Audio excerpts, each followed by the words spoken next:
Welcome everyone to the latest installment of the NAAFA webinar series. My name is Tigress Osborn and I'm your host today. And for those of you who are new to NAAFA, NAAFA is the National Association to Advance Fat Acceptance. We are a 51-year-old fat rights organization working towards equality at every size through education and advocacy, and working towards the attempts to improve the lives of fat people all over the world, but particularly in the United States. We do our work in the United States. We were founded in the United States, and this is where our primary focus is, but we support this work all over the globe. And our webinar series is part of our education program, where we bring you fabulous people, especially fabulous today, in every meaning of that word. We bring you fabulous people who share their expertise and their adventures and their personalities and the work that they do in fat community and for fat representation in a variety of ways. And today we have with us model and influencer Ady Del Valle. And I'm super excited, I'm totally fangirling. But before we get to our special guest today, I just want to share a couple more things from the world of NAAFA.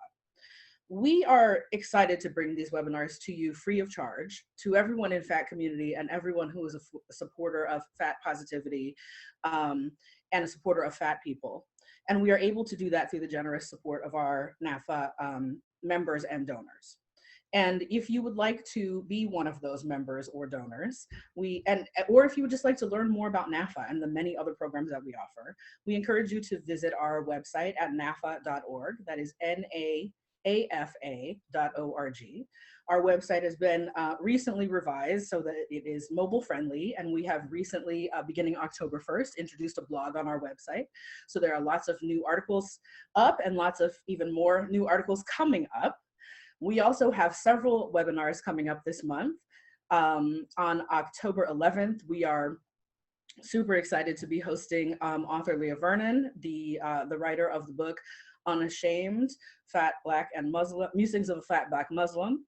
On October 15th, the founder of NAAFA, Bill Fabry, will be joining us to talk about his 51-year journey as an activist for size acceptance and fat liberation. And then on October 4th, we will be joined by Dr. Joy Cox, whose new book, Fat Girls in Black Bodies, hit the stands just a couple of weeks ago. So we've got a great October coming up, and would love to have you join us for any and hopefully all of those webinars. If you can't join us live, our webinars are available on YouTube, and they are transcribed in English for anyone who can benefit from that transcription. So please do support us in all of that programming.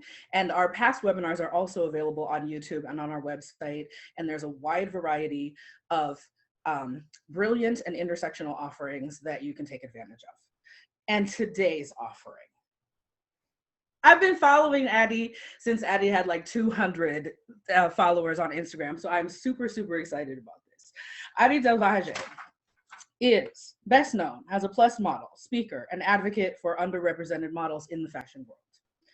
He has appeared on the runways of New York Fashion Week and done campaigns for Patrick Church, Fat Trunk Jeans, HOMOCO Apparel, and more. Among many accolades and achievements in her 5 years in the fashion industry, Ady was one of Slink magazine's Best of Plus Favorite Male Model nominees. He has been featured on the covers of OBVIOUS and Volup2, as well as featured in articles in the New York Post and numerous other publications. Outside of fashion, Ady uses her platform as an LGBTQ plus advocate, a voice for Latinx representation, and a role model for unapologetic fat pride. She founded the @Latinx_creative on Instagram and to improve representation for other Latinx creatives on social media. In 2020, Ady was named by Teen Vogue as one of 6 Latinx innovators changing the plus size fashion industry. He is also the co-author of a chapter in The Other F Word, a celebration of the fat and fierce. Find Ady on your favorite social media site at _Ady Del Valle. Ladies and gentlemen, here's Ady. Hey. I am Hello, so everyone. happy to have you with us today. Now, tell me what this bio missed, because you have like a bajillion other accomplishments. What have we missed No, here? I Y'all, mean this that. guy is bothering me, and I am not Mike Pence. No, that pretty much covers it all. I think it highlights like more of my current, like, favorite accomplishments, I guess, or more recent ones. Yeah, that covers it pretty much. I try to keep it tight because I've done a lot, but those are like my biggest ones, my biggest accomplishment. I'm really proud of, even though I'm proud of all of them. Now, before we go any further, I'd like to ask you something, because I just know we have a very mixed audience, and we have people who have different levels of experience with understanding gender pronouns. And I know that I'm going to hear from some people who think that I have made a mistake because I have referred to you by 2 different pronouns. Do you want to, is that something that you're willing to talk about? Yeah, that's fine. I mean, my pronouns changed recently too, so he, her, it's fine. On as a, in any situation. So people can, whatever, I'm comfortable with you people approaching me as both. He, her, those are more in a personal aspect of how I use them in certain situations, but openly I use them the same. So whatever people, I'm open with, comfortable with people using both. Is it confusing for people that you use both, but that you're regularly referred to as a male model? People were confused before I used before I used the pronouns, through social media. So for me, it didn't even make a difference because through social media, people were like, "What are you, a boy or girl?" Because of my body alone, people were confused. So at this point, I let people ask the questions. It's on my bio, so if anybody, and I'm open to people asking, what are your pronouns and why. I don't mind explaining.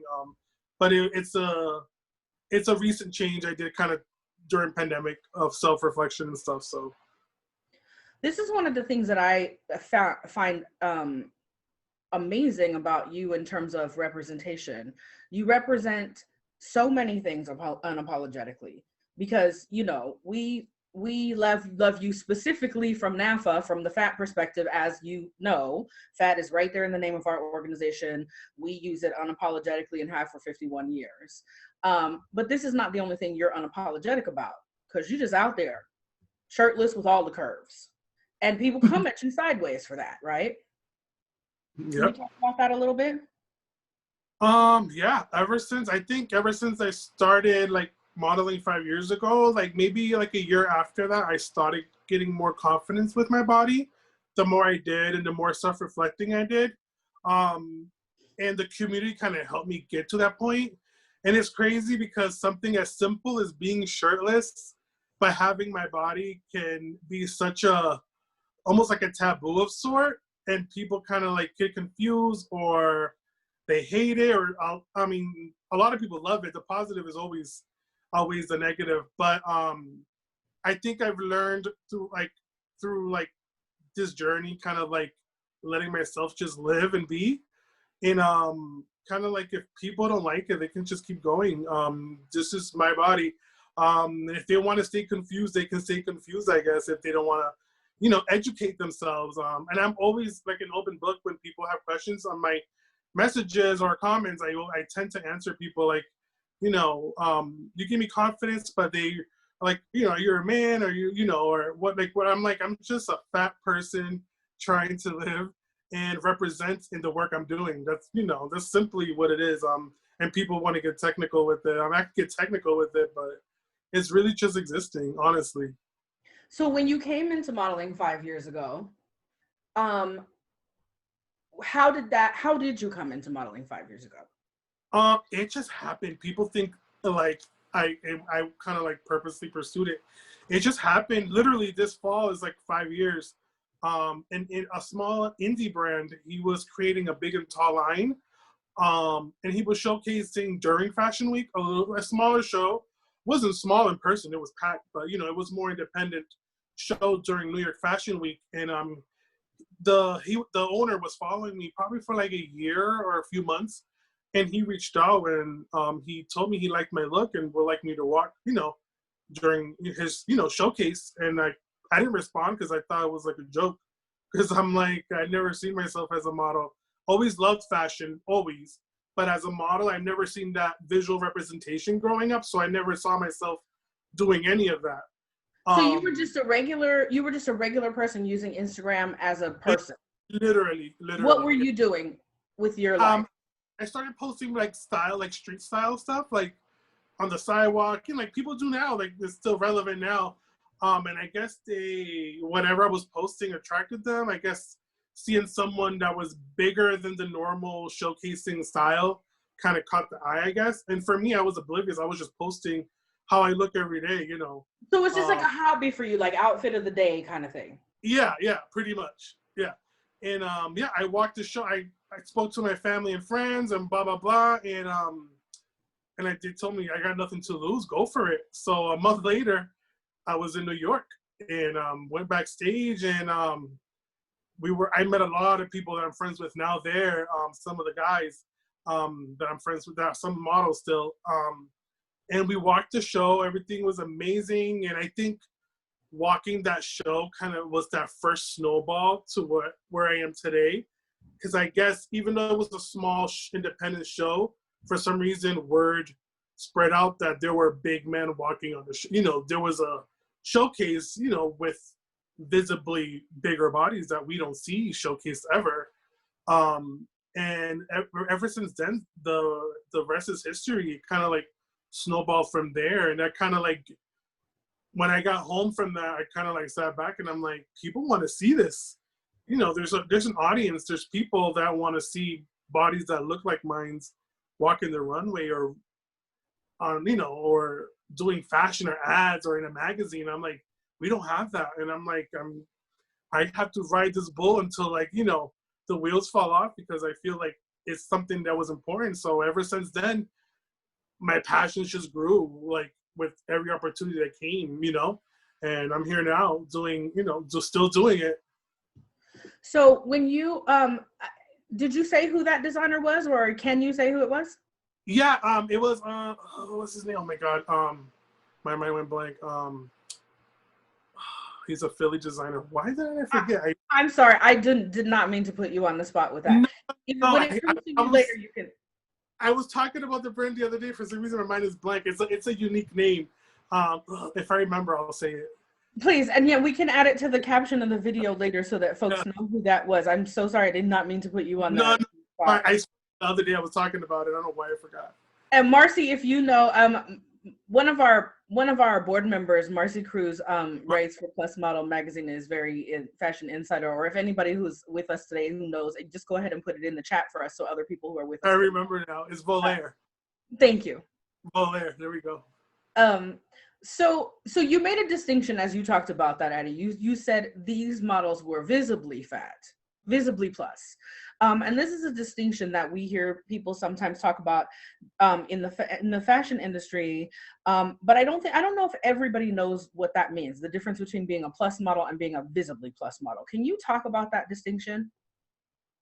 So, what we see right now on ads, let's say Target or Walmart or Sears or JCPenney, if you look at the guys like the big and tall section, or sometimes the women's plus, you see a specific body type most of the time. Probably 80 or 90% of the time is either hourglass, or sometimes I call it the acceptable fat size, which is like, you know, and for the guys, they big and tall, usually you only see the tall represented. They might be a little thick, but they're not visibly like, you know, big and tall.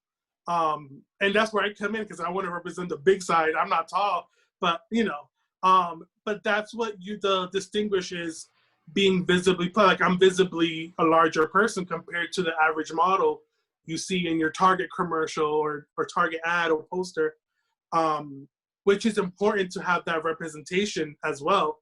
And my purpose is to have our bodies added to that, because that representation matters too. A size 16 women's plus needs representation the same way as a size 32 women's plus. Same way as the guys, you know, a size 42 pan to a size 60, which I'm a size 60, needs representation so they can see themselves seen, but also see the clothes on what it looks like on someone that looks like them. So that's like, you know, a larger model compared to the average that we see, you know, mostly, you know, represented compared to someone that either looks like me or something. Yeah, people forget that part of the point of seeing clothing on models is to see what the clothing, not just to aspire to look like those models, but to actually see what the clothing looks like on people's bodies, right? How it fits different shapes, how it moves on people's bodies. And people forget that a lot, that it's not just about sort of like an opportunity to showcase the clothes. That's why I think always think it's interesting when, you know, when designers say things like, well, I can't design for that type of body. Like, can you imagine, I heard somebody once say, like, can you imagine an architect saying like, well, I can't design for that type of street? Like, yeah, what did you go to school to be an architect for? Like, you don't get to pick what street you design a building for. Like, I guess maybe to some extent you do, but you know, that it's really interesting to hear designers think like that instead of thinking like, how can I make clothes that fit all different kinds of bodies, you know? Yeah, and that's the conversation when I go to a job or like a model opportunity. I'm backstage, and people don't know this, but I'm having conversations with either designers or people backstage about why I'm here or why, you know, I was hired. And sometimes I'm backstage and clothes sometimes don't fit. I make it work because I'm here to represent. I don't care if I'm wearing a medium shirt. I'm going to make it work because if it's a job that don't usually hire someone like me, I'm gonna make it work because we're gonna have that representation. But I'm also, it's important for me at least to have those conversations behind the scenes with people like, you know, we need, you know, progression, you know, soon, you know, and to be, if you want to be inclusive, let's really take it there because, you know, it's 2020, come on. Well, I also think, I mean, you do the majority of your work, I know, in front of the camera, but do you also do work as a fit model? I think the average consumer doesn't know what a fit model does. And I don't know if you ever work as a fit model or if you want to tell people what that is, if you ever do any of that work. I just recently did my first campaign, which is also was doing fit for fat trunk jeans, which launches tomorrow for the first time. So I did fit for them for someone specifically my size. They actually made pants, lots of sample size, my size, and which made me excited to work with them because I'm like, look, they made sample sizes for someone that's my freaking size. Like, what is the excuse? Yeah. And of course, be perfect. I've been working with that brand for over a year, perfecting their fit on my body. They'll send me jeans, even remotely from home, and I'll send photos back and forth. And they perfected the jeans to finally launch it tomorrow because it takes time. But if you invest in the audience you want to reach, which is you want to reach all of them, honestly, if you're going to miss out on making money to begin with, but also representation. So they're the first ones I actually did kind of like fittings to make sure someone purchases the pants my size that looks the way it looks on me on them, you know? Yeah. Yeah, and it's really interesting when you do have an opportunity to learn more about how that works. I mean, I know people tuned in to see you, not me, but I just share one thing. I had the opportunity years ago to work as the fit model for a brand called Eliza Parker, and I was their primary fit model, but I have a very different body type than their designer and a very different body type than their primary seamstress, and everything got tried on all three of us. You know, and one person was sort of, you know, we were all plus size, but one person was sort of tall and square, and one person was more of, you know, what most people think of as an apple, and one person was more of what most people think of as a pear, and everything got tried on all three of us. And so then they could accurately describe to customers, this is the dress for that body type, this is the dress for that body type, this is the dress for that body type, and then people knew, you know, and every brand doesn't put that kind of attention into it. You know, but that also means a lot more time, a lot more fittings, and then a lot more expense for those clothes. And so you can't get that at Ross, you know. Even if you can get a size 30 at Ross, you can't get that at Ross. And so it's you know, it's perspective that a lot of people don't have. But you know, but I'm glad to hear that you're getting utilized that way in the industry, because you know, we love you in front of the camera, but we also want to see your body type being used in other ways than just, you know, that we get to see you in all the ways that we get to see you.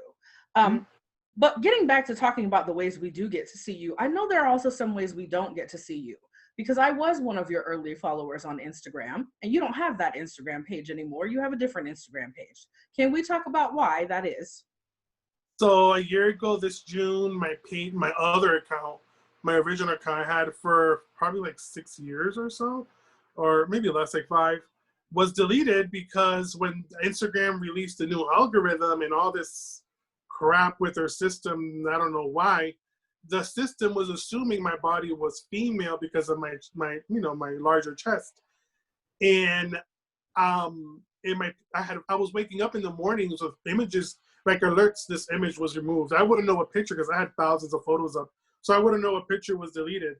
And then I want to say like a week later, I was at work having my coffee in the morning, and I was just logging in because it was slow, and I couldn't log in my phone at all. I couldn't log in, and I tried. I appealed. I spent probably 3 months appealing my account because their system was assuming my body was female, and I never got that page back. And so I took it to press. So I spoke to Rolling Stone magazine, to Vice, even Plus Model magazine with Maddie. That was 3, with 3 magazines talking about the censorship of plus bodies, and then the bias it has, assuming assuming that my body's female. And people ask, but your pronouns are he, her.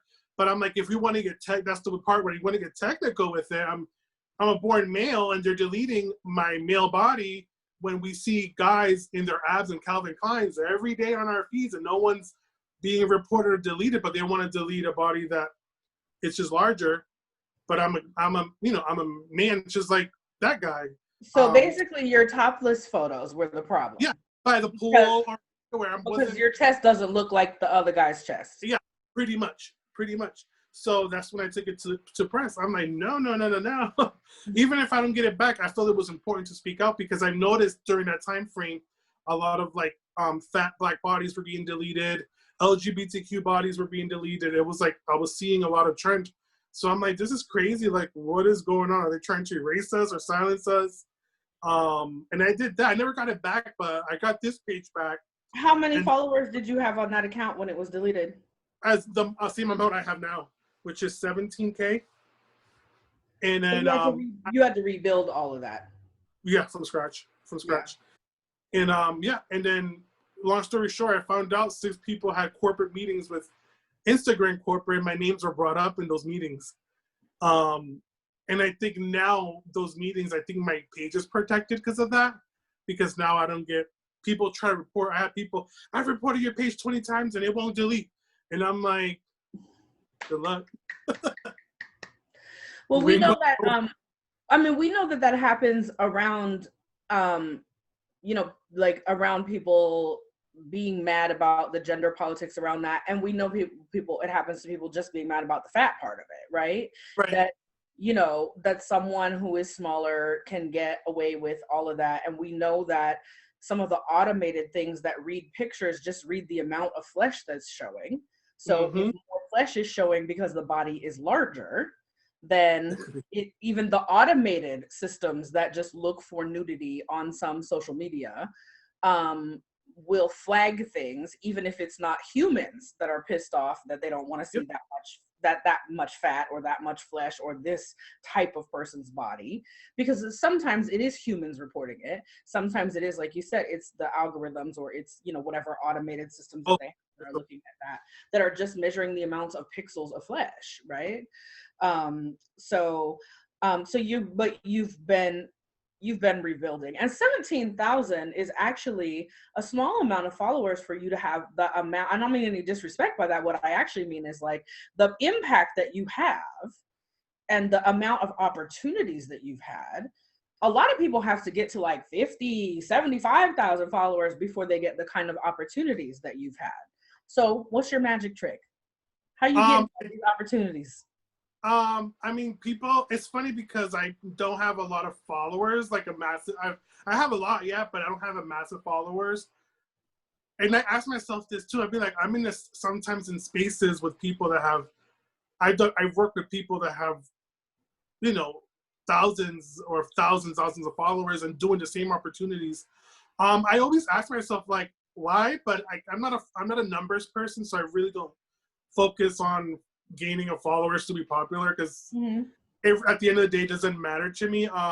But it also, I was talking to my friends not too long ago about this. I think it shows that no matter what opportunities I do, no matter what I do, being a fat person, you still have to work 10 times harder to gain anything, even if it's those numbers of followers, or gain, attention of sort, or even gain more opportunities to come your way. You still have to work 10 times harder to get to certain spaces and opportunities. So for me, any opportunity that comes my way, I try to celebrate it and kind of like promote it like it's the biggest thing ever, because I never know when the last one is going to come or when the next biggest one is going to come.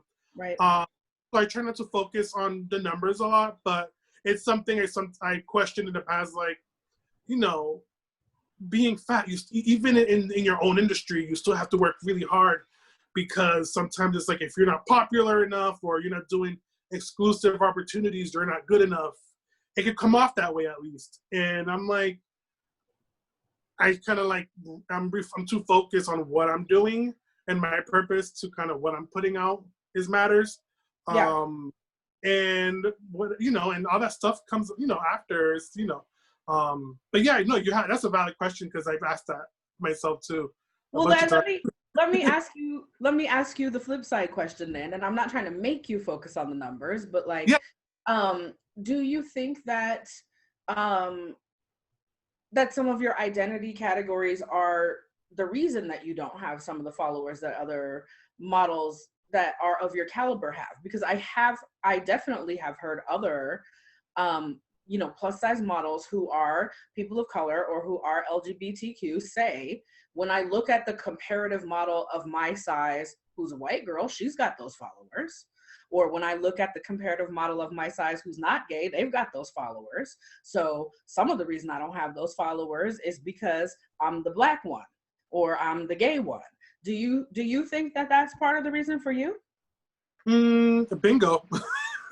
I think that plays a part, honestly. I try not to assume that, but sometimes that can be the reality on how far you can go, because sometimes you can do whatever, as much as you can, or whatever you can, 100%. But like you said, my identity or how I identify, or if being a Latino, like you said, or someone being Black, those are other factors that kind of are layers to this, of moving forward, that holds you back. So you have to kind of like jump these hurdles that, that are not obvious, but they're there, that, for you to feel seen and represented, in the industry. Like you said, like the straight models, I think it's traditional, and a lot of people like to stick to traditional, kind of get, you see it. I mean, you don't have to even say it, get ahead. And with someone that's so different, but also doing the same work, like you'd be like people ask me all the time, well, you should be doing this or up there and blah, blah, blah. But I'm like, my time is my time, I guess. And sometimes I question, like you said, like, could it be because I'm this or that? As a human, you kind of sometimes question stuff, but I try to kind of like tunnel vision that out. But like you said, those are valid points that, are, I ask myself, that you ask, that are probably play parts, not even probably that they do play parts on how people can move forward and do more. So let's talk about one of the projects that you are doing right now to try to spotlight other people who have, you're working on, you started the Latinx creative, the Latinx creative on Instagram. And you're doing something in particular for Latinx History Month, Latinx Heritage Month, which is September 15th through October 15th, right? Yeah. Tell us about that project. And while Ady's talking about that, y'all who are with us live, if you have questions that you want to start preparing, go ahead and start entering your questions in the chat, because I'm going to ask Ady a couple more, and then I'm going to start taking questions from you. So please go ahead and start entering questions in the chat if you have questions for Ady. But Ady, tell us about what you're doing with the Latinx project and the Latinx Creative Project on Instagram, and in particular for this month, what are you doing to highlight other Latinx creatives? Yeah, so the Latinx platform or space I created about a year ago, maybe. It was to highlight Latinos and Afro-Latinos in the, in the industry. There are creatives. Some of them are not creative. Some of them are sometimes regular people, moms or dads or whatever. But it's to highlight people that, get creative or have creative journeys. Like there could be models, actors, chefs, whatever, authors or whatever. And like specifically this month, well, before I started, we did one with a few group last year, and it was published for Teen Vogue, which kind of blew up the platform because I wasn't expecting it. And it was just highlighting like my model friends that I was close with, and I was like, let's test this out to see what we get, because we don't have a lot of Latinx representation in a lot of industries, even our own. And I wanted to highlight the people that are doing amazing work that don't, are not talked about or showcased enough. So I did that with my friends, and we did a photo shoot in New York, and I pitched it to a writer that pitched it to Teen Vogue. Took forever, but they accepted it, and it was published February of this year, and it blew up. And then from there, this month for Latinx Heritage Month, I wanted, since we're in pandemic, I'm like, I can't do like any in-person photo shoots with, with other creatives. I was like, let me see, I want to see how I can share the space again and more broadly by sharing other individuals in the platform and share my space and give them the opportunity to speak on their, Latinidad and what it means to them and the work they do that contributes to their Latin culture, but overall in their industry. So I started, for 30 plus creatives for 30 days, Latinx creative featuring, Afro-Latinos and Latinos from all over, sharing their stories and what Latinidad means to them. So for me, it was important to do that, even remotely, and every day post their work and share their stories during Latinx Heritage Month, because I don't think, sharing our voices should have stopped during a pandemic. So I figured, why not take advantage of the month and highlight all these, amazing people and creatives I know and new ones I met, during Heritage Month. So yeah, it was a to do that. Will you say what the Instagram address is so people can find it? It's the Latinx_creative. And we put it in the chat box for those of you who are with us live, and we'll also put it in the caption on the YouTube video, so that it's easy for you to find it. And what else? I know you take a lot of pride in being an LGBTQ plus advocate. Are there specific projects that you are working on in that community that you want to highlight? The last one I did was for Pride New York. I don't have anything currently. I had a few projects that didn't go through, but right now, no. I was doing some for Fluid Project in New York.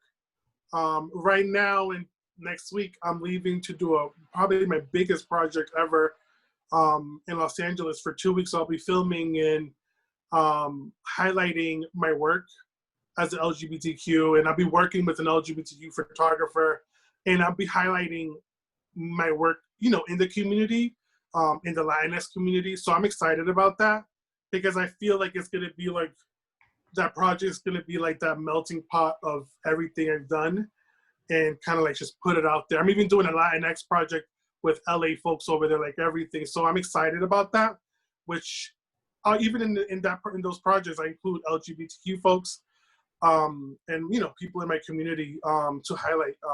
So I'm excited about that. I can't wait for it to be released, because I'll be talking about everything. So I'm excited. I know things are a little bit different now because of the pandemic, but how much do you get to work across the country? I know you're in Boston and you've mentioned New York Fashion Week. Do you get to work all over the country or all over the globe? The globe soon, I hope. That'd be awesome.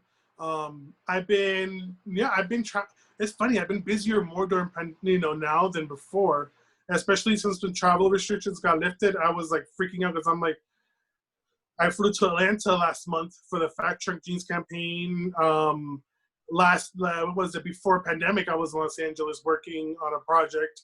And then now I'm going back to Los Angeles. So I've been kind of like bi-coastal like the last year.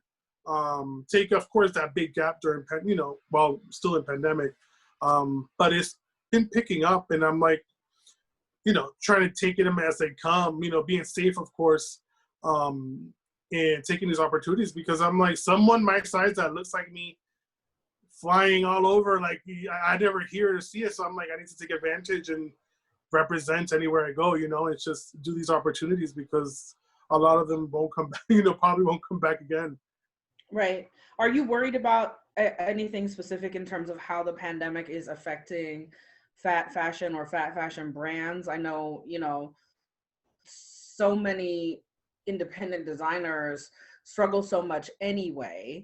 And then and we know at NAAFA as a civil rights organization and an organization that pays attention to things like job discrimination, that fat people already have enough struggles with being underpaid in their employment or, discriminated against in terms of employment, that then when you add things like, hundreds of thousands of more people being out of work and how that affects people who are already disadvantaged in the marketplace and things like that. Do you have any concerns about how that specifically affects people in the world of fat fashion? I feel like the world in fat fashion, I feel like we always find a way to stay like up here, like up there, because like we work so hard to get where we're at. I think during this it's been probably tough because sometimes some plus size stores are closing or not. There's not a lot of work for models, that were usually had to work to do the representation for clothes, for stores and stuff. So I feel like it's been like half and half. But I also like, it depends. I think it depends. I feel like our industry kind of like where we never like back down even through this. So I feel like people are still doing something, even you do it at home, working with brands or doing other things that I think we feel we got creative in a way and still be visible, even working with other brands that are shifting their dynamic with work, trying to keep plus size fashion alive, during all this. But again, like you said, it's a mixture of like a lot of things happening at once. Right. Okay, I have a question for you from the chat. With the recent Fat Bears Week and the latest Savage X Fenty show, I've seen a lot of folks surprised and excited to see fat bodies, specifically fat male presenting bodies, sexualized or spotlighted. Are there resources or groups you might recommend for fat male presenting folks to connect and empower each other? For me, especially for the guys, I feel like it's a community that's there, but there's not like that one space where we all go. Cause like when I started, even to this day, I usually gather where the plus size women are. Like I'll go to CurvyCon or other events during Fashion Week where a lot of the guys would come at once. And not only models, but any plus size. I've met plus size guys that came because they wanted to meet other plus size guys like me, like, they knew we were coming and they wanted to like have a space where, they can be with people that look like them and have conversations and stuff. For me, it's just kind of like staying like up to date with what's happening in the fat community and kind of like showing up. Unfortunately, a lot of the stuff is a lot of women-led events and stuff, but like, I show up and go still because especially CurvyCon is like one of my favorites. Like I've gone every year. And I like to show up because a lot of the guys end up showing up and, I posted on my stories, I'm going to be there, come, it's me, and have conversations and stuff. I'm hoping that we'll be able to create more like spaces for guys like, you know, like me, like, and, you know, like panels and like events where guys can just come and congregate and have conversations, dialogues, and just relate. Because I feel like it's needed, it's important, because people ask me all the time, message me like, you know, are there anything going on? Is there, how do I do this? Where, you know, and I'm like, for the guys, it's just so hard. It's not really like a specific like map or a place for us. We just kind of like show up in spaces with people at least that look like us. In my case, is, you know, at women-led events like CurryCon or stuff like that. One of the things that I've observed, tell me what your reaction to this is, or what you think, how you think this plays out in the industry. Like you said, one of the things I've observed in all the years that I've been in activism is that I hear a lot of critique from men about how there's nothing for men, but then I see a lot of things that are predominantly women where all the labor was done by women. So if women are doing the labor and then the men are waiting for women to do the labor to create something for men, men need to do the labor to create the things for men, right? And like, I don't know what we're supposed to do about that. Like, I mean, obviously there are things all of us can do to create things that are inclusive for people other than ourselves, right? That's just part of what intersectionality is in all the ways, right? Creating things that are inclusive of people other than the people who look like us. And also, 100%. Women and femmes cannot do the labor for all the things for all the people, and then everybody else just be like, how come there's nothing for us? Like, so when you say like, I go to CurvyCon and they don't have a man thing at CurvyCon, are there men trying to make a men thing at CurvyCon? Exactly. It's funny because I've had conversations. I don't know CurvyCon. Like, this is not a judgment on CurvyCon in any way. I don't know CurvyCon, but you do, right? No. And I don't know the men in fashion like you do. Yeah. But are they? Like, no, you didn't see a Latinx thing, so you made one, right? Exactly. So yeah, exactly. Like, I wish I had the resources to create bigger things. So I like I said, I do the Latinx. Even without the Latinx, I've done projects similar, highlighting other people. So for me, in my creative aspect and what I'm able to do with the resources I have, that's my way of sharing my space and creating something. But like you said, like with CurvyCon, I've had conversations with CurvyCon, like with CC and stuff. I'm like, we should have something for the guys, like, because I'm like, I'm only one person, and sometimes I feel like in the community, especially for the guys, that I'm like the only one advocating a lot of the time, like speaking up and stuff. Even though there's a lot of guys doing the work, but it can become tough when you want to create like more, and like we should be progressing more and have more for us, and not rely on the backs again, like you said, of women that have made these spaces for women that wanted it. We should be able to create the same for men, you know, that want it. But it's really hard because everyone has to want it the same. Nobody wants it the same. It's gonna be hard. Like, you know, I don't have the resources to do it by myself or whatever. So I do what I can by creating spaces and projects like I've been doing at the moment. But I have a book with goals and everything written down. I'm like, wait, once I get resources and I invest back into them with jobs I do, I put it back in and be like, I'm having this project, you know, and gather people and, you know, give space with whenever I can. And but like you said, you're 100% right. It's like, women created their spaces. Why can't men create their own spaces for men? You know, the same thing, you know? And it's a difficult balancing act, right? Because like, I don't always want to have to create a space for myself. So I don't want to also tell the guys that, like, well, make your own stuff. I don't want everybody to always have to be the only one creating a space for themselves. And I think in the world of modeling, what it looks like to ask men to create their own spaces is a little bit different than what it looks like in the mainstream society to ask men to create their own spaces. So I do get that that's different, but that's why I was wondering, like, you're the expert in the world of modeling, not me, right? So, yeah, I feel like if people want it bad enough, and if you have the resources, it should, you know, and if you know, you have to want to do it. Let's create a space. So if it's someone that wants to create a space for us, and they'll have to want to do it and have the resources, it'll be great. We're here. A lot of us are here to like, we're game, but some of us don't have the resources to, you know, it's a lot, you know, and yeah, and when it comes to plus modeling, especially, the resources aren't there for men in the same way that they are for men in the greater society, right? Exactly. I do definitely get that part. That like when you're just talking about like men in the world, resources are there for men in the world. When you're talking about men in plus modeling, that's a different conversation. Right. Totally. So what's most exciting to you right now about the way change is happening for men in the world of plus modeling? I feel like it's progressing, it's moving. I feel like we should be doing more, but I'm excited that it's, you know, it's moving.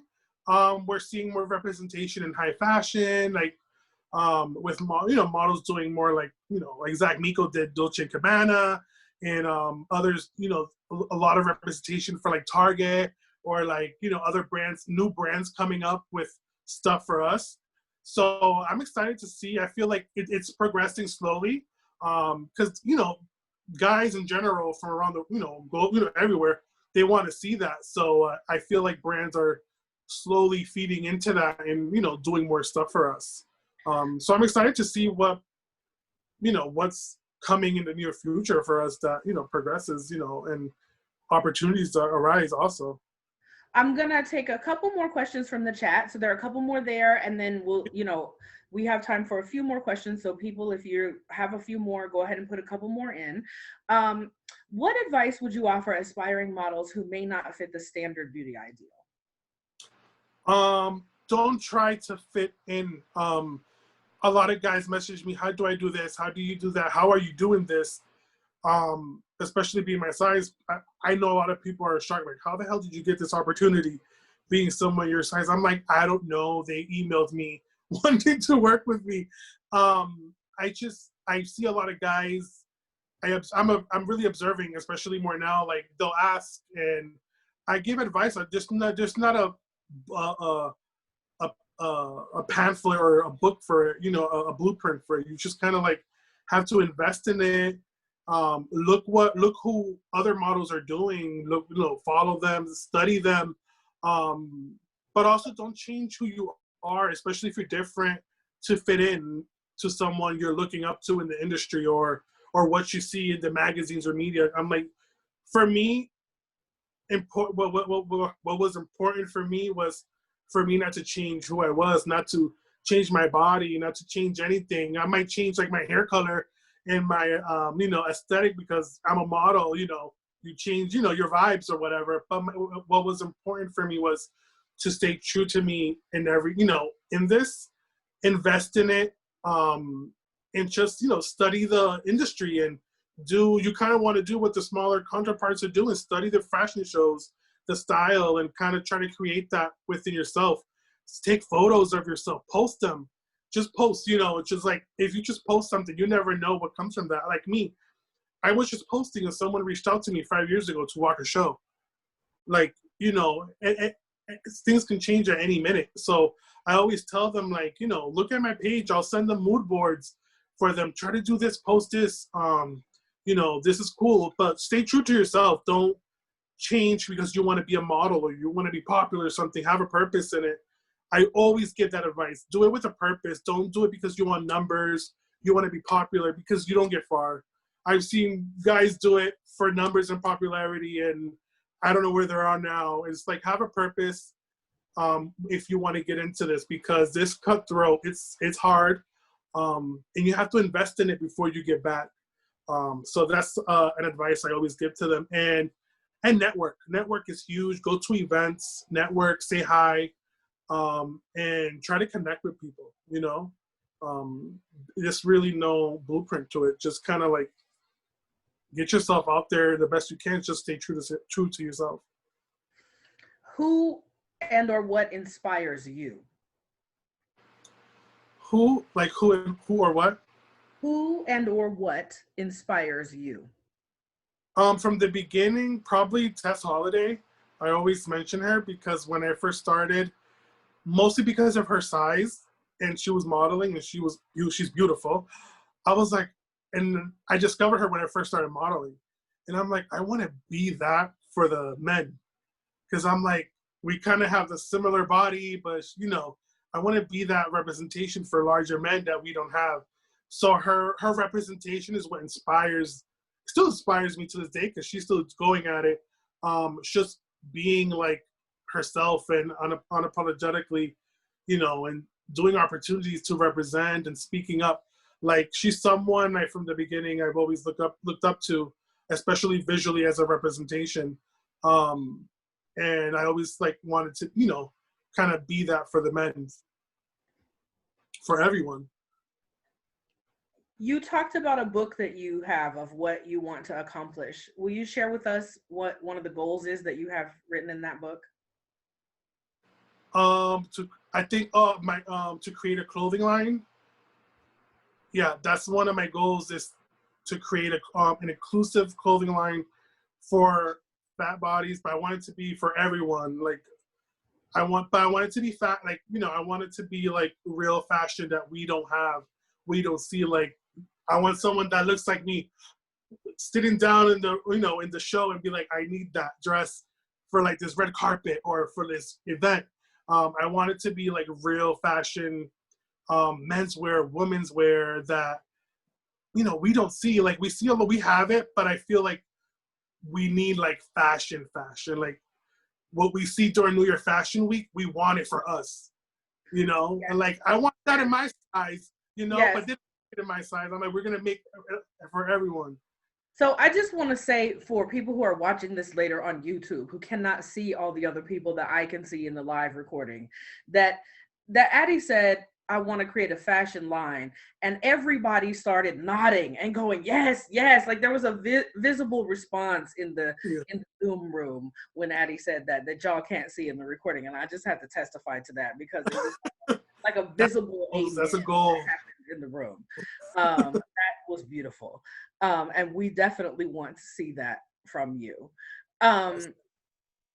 So Ady, why should people who don't care about fashion, especially fat people who don't care about fashion, why is the work that you're doing important to fat community and to fat rights if I don't care about fashion? Exactly, because I don't think fashion is really defines us as, our size and who we are or how we can look. That's my way of expressing myself. But for someone that doesn't care about fashion, but let's say are insecure, I want what I put out, shirtless at the beach. It's not fashion.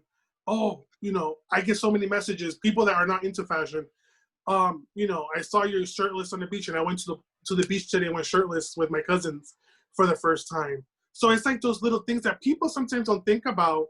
And for some people are small, but fashion aside, there's so much that people can visually, and I try to put out that's beyond fashion and beyond modeling that help people.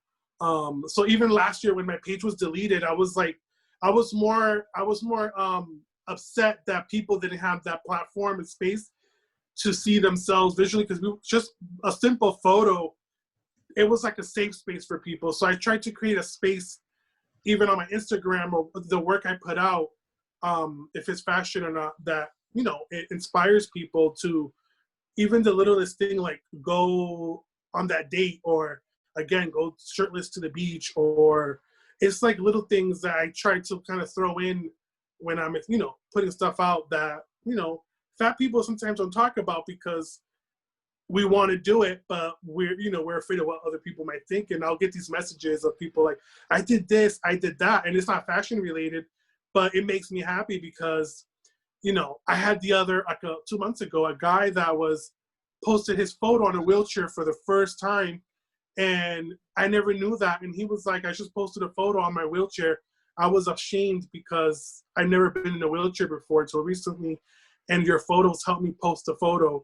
And I'm like, I was like crying because I'm like, wow, like it's beyond fashion, and people that don't care for it, other things I'm posting or putting out to the world are inspiring people to just kind of like exist, like just be and not care what others would think. And he was scared of what others would think in the wheelchair because he's not old. He's like, you know, he's young and stuff. And it doesn't matter what age he was, he still had the courage to kind of just post himself on a dock on the lake on his wheelchair. And I was like, that made my day. Like, I was like, wow, like the things people, you know, say or write to me, I'd be like, I wouldn't think you would get inspired for doing that, you know?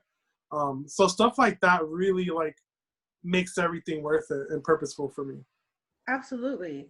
Well, Yeah. and I want to just share a reaction from the chat and with permission from the person who said it. In response to the question that I asked you, Vanessa Chica made a really important point, which is that the reason some fat people don't care about fashion is because, in her direct words, I feel like some of us don't care about fashion because we weren't invited to it. And that's true. And you're writing an invitation to us every day with the work that you do, right? And a kind of invitation that we've never been given before. Plus size fashion wrote an invitation to a bunch of people who had not been invited to the party.